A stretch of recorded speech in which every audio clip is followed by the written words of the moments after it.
Good day po mga bayang karerista. October 5, 2025, Sunday at Metro Turf Club. Start time at 2 p.m.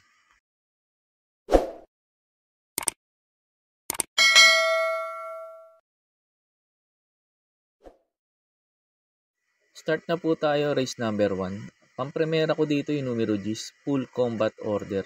Gusto ko position niya nasa labas. Tingin ko makakasabay kagad to at makakarimate. Malaki chance ang manalo ngayon dito to itong numero G's, full combat order. Second choice ko yung numero 4, high intensity. Yung problema nga lang dito yung hinete. MP Cañete. Sana ma-rate ni Jackie at maganda isalida at makasabay din kagad. Tingin ko pwede ring rumimate rito to. Itong numero 4, high intensity. Second choice ko po yung numero 5, Sea Rise. Tingin ko kahit may mga mabibilis dito, tingin ko siya pa rin mauuna dito. Pag ito napabayaan nila at hindi kagad hinabol nila Grand Jackpot, Doña Teresita, tingin ko malaki chance makatapos ng karera to. Itong numero 5, Sea Rise. Kaya po sa race number 1, pampremera ko yung numero G's, full combat order. Second choice ko po yung numero 4, high intensity. Third choice ko po yung numero 5, Sea Rise. Sa race number 2 na po tayo dito sa stake race sa 2025 Philracom PCSO Anniversary Cup. Numero 3, Batang Manda. Ito para po sa akin. Susuluhin ko na po dito. Wala si Jungkook na lagi niyang kalaban sa stake race na laging tumatalo sa kanya. Tingin ko bandera dito to. Kasi si Worshipful Master hindi ganun kaganda magsalida ngayon. Si Batang Manda maganda magsalida ngayon to. Talagang bumabandera na kagad sa largahan pagbukas ng aparato. Tingin ko malaki chance makatapos ng karera rito. Kung po-forecast ako dito, siguro pagpipilian ko pala si Boss Ako naman o kaya si Mastery. Kaya po sa race number 2 dito sa stake race sa PCSO Anniversary Cup, numero 3, Batang Manda, para po sa akin, susuloyin ko na po. Sa race number 3 na po tayo. Numero 1, Dream Girl, ito para po sa akin, susuloyin ko na po dito to sa race number 3. Maganda lang isalida nito. Tingin ko malaki chance na nito manalo dito. Tapos pangalawang sakay pa lang ni RC Tabor dito eh. Tingin ko magagabayan niya na to. Last run nito medyo malakas lang talaga na kalaban nito. Kung may upset dito sa tingin ko yung numero 7, Queen Marquesa. Pag hindi hinabol nila Sabel at kung static offer at hindi maganda salita ni Dream Girl, tingin ko ito pwedeng umupset, Queen Marquesa. Pero para sa akin itong race number 3, Dream Girl, susuloyin ko na po to. Pagkatapos nga po pala nitong info ko dito sa race number 3, in-upload ko po yung last run ni Dream Girl kung saan siya pumang-apat kay Tasha para magkaroon po kayo ng idea kung susuloyin nyo po ba o magpo-protection pa kayo. Kaya po sa race number 3 itong numero 1 Dream Girl, para po sa akin, susuloyin ko na po.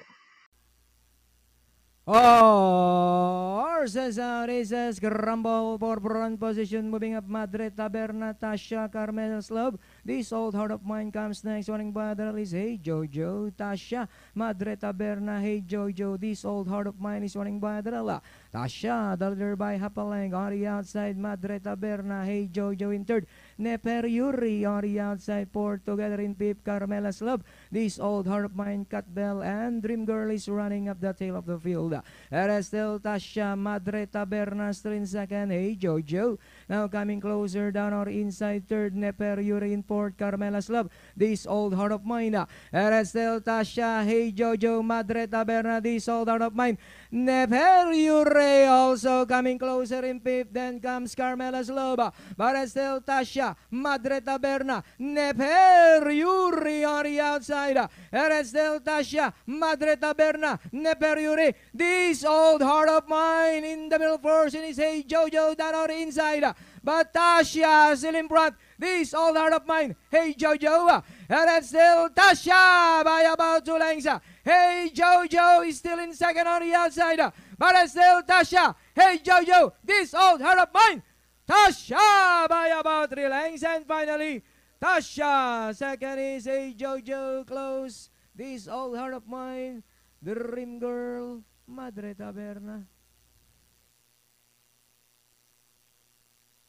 And there you have it, racing fans. Race number 6 belongs to number 7, Tasha, ridden by jockey C. Espada Jr. And it's 7-2, and we have a close for third according to our racetrack. Sa race number 4 na po tayo. Dito sa race number 4, magulo tong race na to. Kung pwede, magdagdag pa kayo dito pag may puhunan kayo. Start na tayo sa race number 4. Pampremera ko rito yung numero 13, Gold Rush. Ito, bigyan lang na importansya to na may-ari. Tingin ko lamang dito to. Tingin ko abangan niya lang si Don Pedro sa unahan dito. Second choice ko po yung numero 1, 14 de Octubre. Ito si Octubre de 14. Maganda lang isalida. At sana makarimate rito kasi nga yung position niya nasa balya. Baka masaran. Pero tingin ko pag na-rate na maayos ng hinete to, tingin ko mailabas ka agad. Tingin ko malaki chance makarimate rito to. Ito numero 1, 14 de Octubre. Third choice ko po yung numero 12, Metal Strength. Ito si Metal Strength naman. Maganda lang din isalida. Tapos maganda pa position niya ngayon nasa labas. At makasabay ka agad. Tingin ko malaki rin chance makarimate rito. Itong numero 12, Metal Strength. Kaya po sa race number 4, pang-primera ko yung numero 13, Gold Rush. Second choice ko po yung numero 1, 14 de Octubre. Third choice ko po yung numero 12, Metal Strength. Sa race number 5 na po tayo. Dito sa race number 5, may mabibilis. Ito si Amor My Love. Tingin ko hindi una ngayon to. NIU Junior. Tingin ko hindi lalaban to. Pag nilaban, may panalo. Pero NIU Junior, tingin ko hindi lalaban ngayon to. Tingin ko babandera dito si Hang Loose. Ayan, si Wakto Power Duo. And Bian Conper, Lady of Peace. Pero tingin ko babandera o aabangan lang ni Bian Conper to si Hang Loose sa unahan. Bumaba ngayon ng laban si Bian Conper. Tapos cambio hinete. J.A. Guse. Tingin ko malaki chance na manalo dito to. Yung numero 9, Bian Conper. Second choice ko po yung numero 12, Walop. Ito si Walop, meron na last run to. Tingin ko ito pwedeng umapsad kay Bian Conper tong numero 12, Walop. Kasi mababa na rin sa laban. Third choice ko po na pandihado yung numero 2, Mythic Laila. Ito si Mythic Laila, maganda lang isalida. Pwede rin makarimate rito to. Itong numero 2, Mythic Laila. Dihado pa dito to, tingin ko.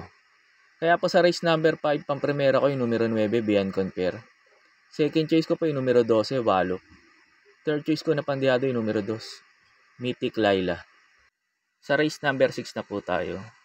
Pang-primera ko dito yung numero 2, Dakota Elegance. Ito si Dakota Elegance, may mga mabibilis na last run. Tumersero to. Tingin ko lamang dito ngayon to numero 2, Dakota Elegance. Wag lang mamadaling kagad ni JB Hernandez. Second choice ko yung numero 9, Super Majority. Ito sakali namang maghabulan sa unahan sila coming early, Dakota Elegance. And money for Gabriel, Mystic Jude, at baka pumabor dito sa numero 9, Super Majority. Third choice ko po yung numero 7, Hakim. Ito si Hakim naman last run, medyo malalakas lang nakalaban sila Brightree.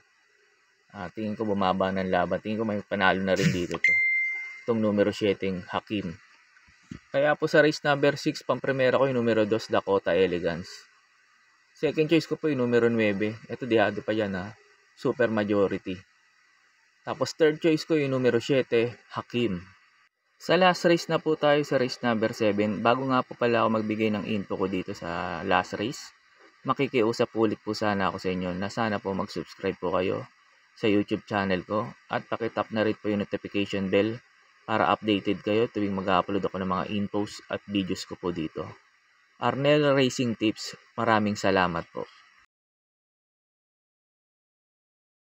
Sa last race na po tayo, sa race number 7. Eto, kung di lang paratingan to, susuloyin ko dito to. Itong numero 13, Blame the Ghost. Kung may mga puhunan pa kayo, pwede kayo magdagdag dito yung mga makursunadahan nyo. Nadihado. Tingin ko may mga panalo rin dito to. Kaya po sa race number 7, sa last race, pang-primera ko yung numero 13, Blame the Ghost. Eto, medyo lamang dito to, tingin ko.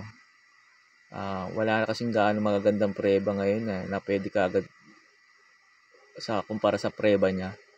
Tingin ko baka iuna to at makasabay. Tingin ko malaki chance manalo dito to.